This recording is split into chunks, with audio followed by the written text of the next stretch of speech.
This is about a video about a 2010 RAV4.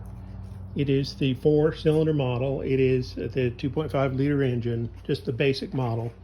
And this video is about stalling. Now, stalling means when you come to a stop sign, the engine dies. All the dashboard lights come on and you realize the engine's not running. It can also be when you are slowing down. In normal traffic, you're slowing down because you want to take a right or a left turn. And after you've come to that turn, all of a sudden you realize your engine has died. There are a whole number of things that you can do to try to troubleshoot this. And the RAV4 is especially troublesome that way because there are just so many different things that could cause an idle to drop way down. On other cars I've owned, you want to reset the idle speed, you just turn a screw and it'll, kick up the throttle speed, and that'll solve that, but not with the RAV4. It's a computerized system, lots of different factors in effect. I will tell you now, I'll cut to the chase and say this is a valve that I had to buy. I wound up having to buy it. It's supposed to be in one piece, but I broke it in half while trying to install it. It is I'll get the proper name of it. It's a variable control valve. It goes in here.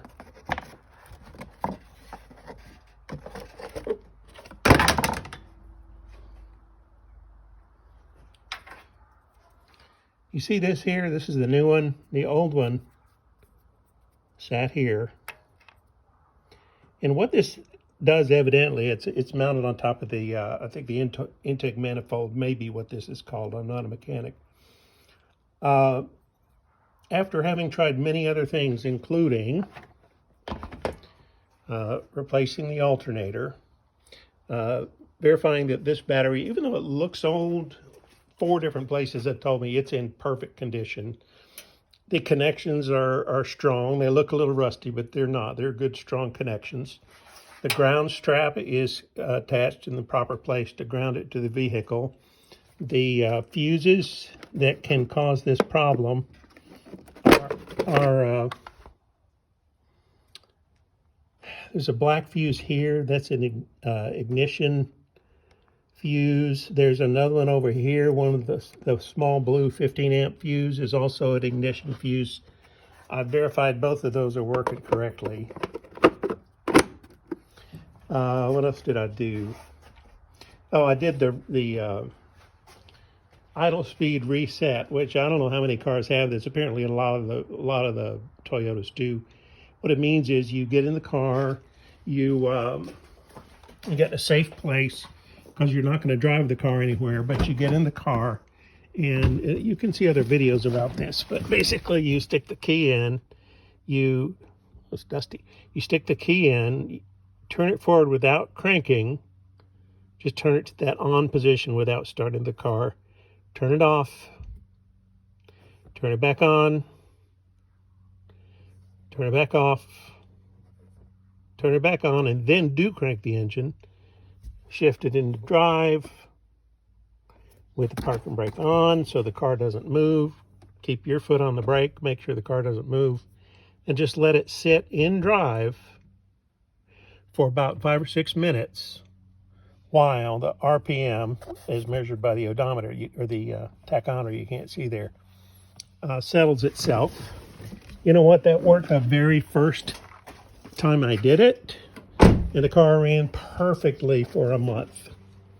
And then all of a sudden, it began dying and dying and dying. So, having verified the battery's good, the ground is good, the fuses are good, the alternator is good, it came down to this. And I'll get that name for you. I'm sorry, I'm not a very good YouTube host.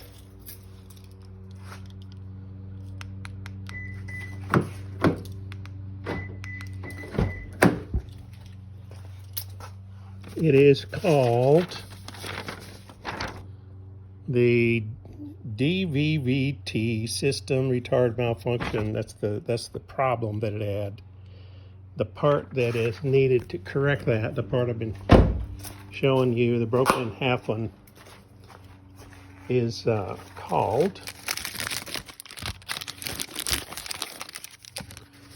the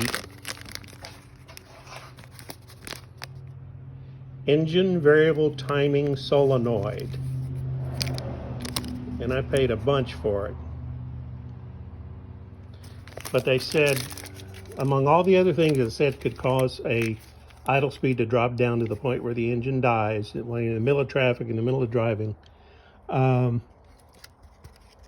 I replaced that, so far everything seems to be working. Now, I never even knew what this part was or what it did, and I'm still not sure what it is or what it does. But it seems to be the one that has corrected it. Now, I still have to go through that restart procedure. I'm going to disconnect the battery because I still have dashboard lights turning on. Even though the engine doesn't die, I still have dashboard lights. Specifically, the four-wheel drive light is coming on and staying on. There's like a non-slip mode for the car. That light is coming on and staying on, but I don't think those signals are telling the truth. I think they're false signals.